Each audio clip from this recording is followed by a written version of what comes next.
Hey guys, I was a little bit bored today, so I decided I would try something new here. I'm going to show you guys how to clean a WASR, or basically any sort of AK-47. And I'm also going to, while I do it, I'm going to talk a little bit about a few books I've read recently. The three books that I wanted to talk about are The Road by Cormac McCarthy, Alas, Babylon by Pat Frank, and The Last Ship by William Brinkley.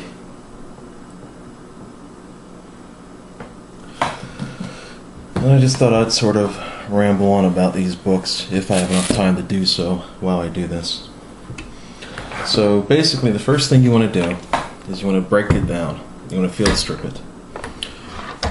On the back of, well, let me do this first because if I don't people will complain. Clear. I already had it apart once today.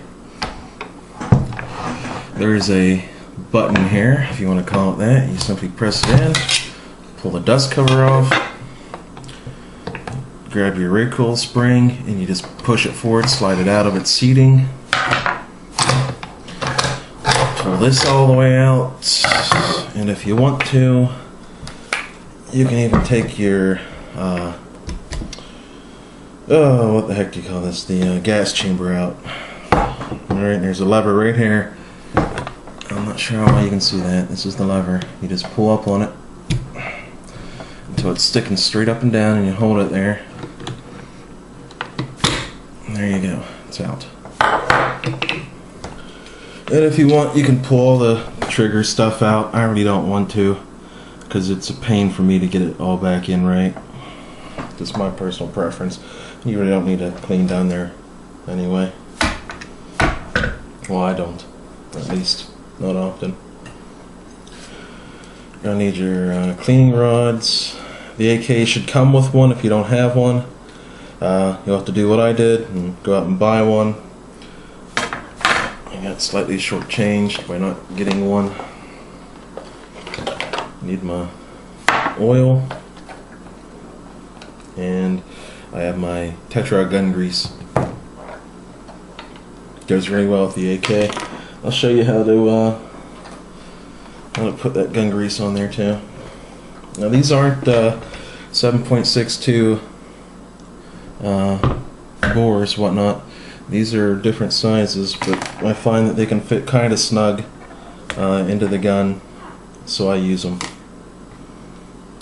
And basically, I've already cleaned the gun out pretty well. So what I want to do, I'll show you how you would normally go about cleaning it. You just go down there, and you guys know how to clean a gun, I'm sure.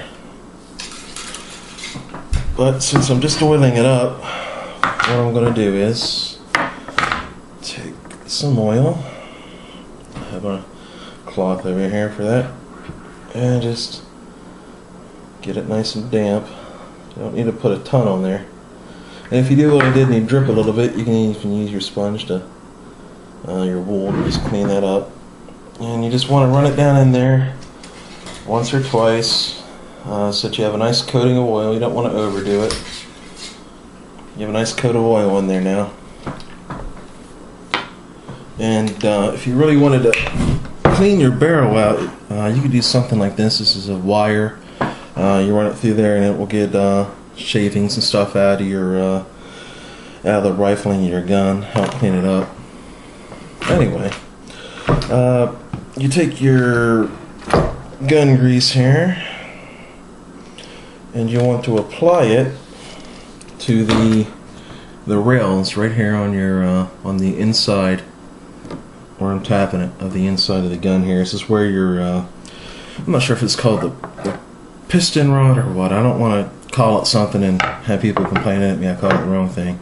But wherever that slides, you just want to put like a drop, just a little, little tiny drops because all this stuff goes a really long way. Right? Now, you can also take just a little tiny bit and rub it on the impact point where your hammer strikes, and that'll help. And that's generally all you need to do to keep these guns maintained. Of course, the dirtiest part of your gun will always be this piece right here, your gas chamber. I cleaned this out recently, and it still has. I shot maybe 25 rounds through it, 30. It's still filthy as heck. So I'm not going to run oil through it. Well, I'll tell you what I'll do. I'll run the big brush hair through it. You know what? I forgot my adapter. There's an adapter so that big one will fit on this little piece here. See, it's bigger. So what I'll do is I'll just I'll use this. It won't be as effective, but every little bit helps. You just so I'm not even pushing it all the way through. I'm just gonna like stick it in there and just slowly swirl it around and slowly work it down there. And it'll come out. Look how black this thing is. Woo. Black, black, black. And that's a little bit of lubrication in there now. Doesn't really need it that much. This part will start to rust on you if you don't clean it out if you're using corrosive ammunition on a lot of AKs. So let's start putting this back together. I'll talk about the road. How's that? The road, it's basically a really gloomy type of book. It's a tough read. It's more like a character type book. There's not a whole lot of action. There's not a whole lot going on in the book. It's mainly the guy's thoughts, the man. He's never given a name. He's just called the man in the book. And he's traveling with his son, and they're trying to get south. Something happened, either like some kind of like gigantic volcano or nuclear war. But the whole world is basically dead now. And they're just trying to get somewhere that's warm, and maybe there'll be some plants growing. And he's just trying to get. He knows he's dying. He's got some sort of maybe lung cancer or tuberculosis or something like that. And throughout the whole book, he's basically dying, and he's just trying to get his boy somewhere safe before he dies. And that is the whole premise of the book, basically.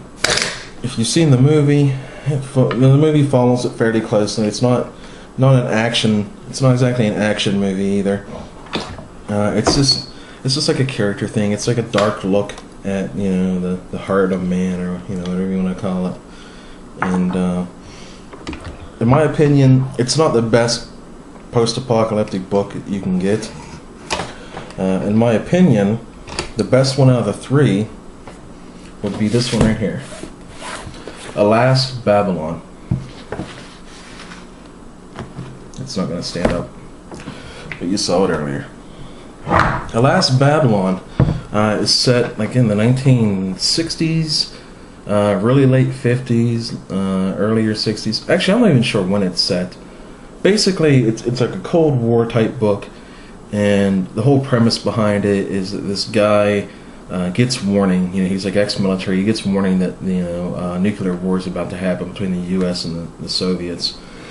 And so he gets his sister-in-law and her kids and his neighborhood, and they're sort of, preparing for the end as we know it.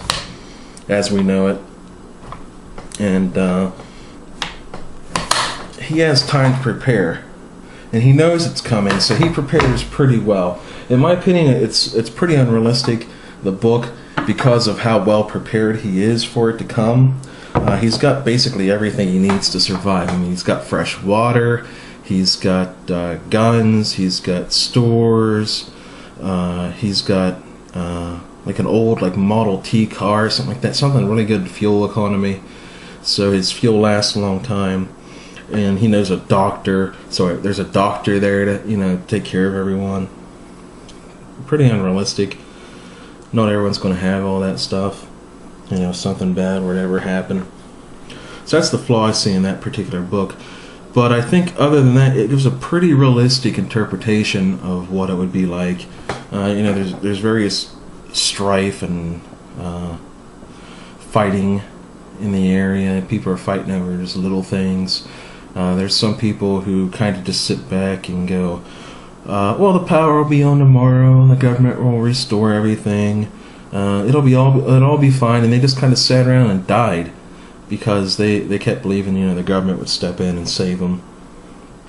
And I think that's kind of realistic.